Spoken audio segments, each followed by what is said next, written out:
The schools were originally named in the late 1950s following the Brown v. Board decision.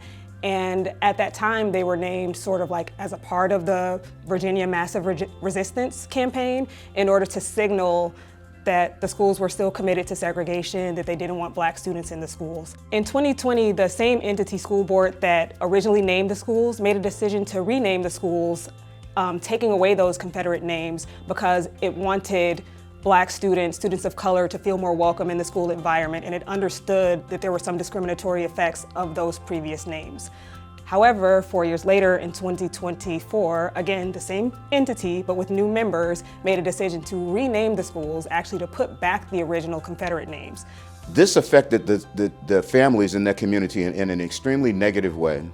Many of the people there have lived there in Shenandoah County and around the Woodstock town area for multiple generations. The people of color there had experienced the results of Jim Crow laws and then massive resistance in Virginia after the Supreme Court decision of Brown versus the Board of Education. There are a couple of the students that I've become very fond of, who I've talked to quite a bit over the past couple of years, and they were determined, both of them, to ensure that they followed the legacy of their parents and their grandparents, which is to fight for their own civil and human rights anytime they were being attacked. We represent a number of families who live in the Shenandoah County School District and the Virginia NAACP in this case.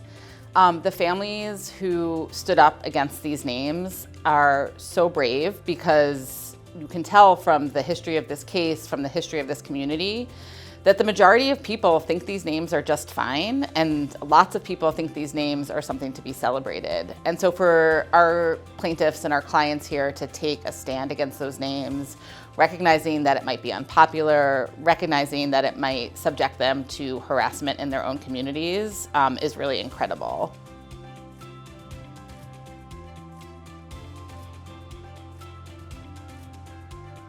I really enjoy being on this case because I think it's a wonderful opportunity to just be in support of a community of people who understand their rights, know what they want, are fighting for themselves, have organized themselves, and really just need like us as the lawyers to come in and help them with specifically the legal part.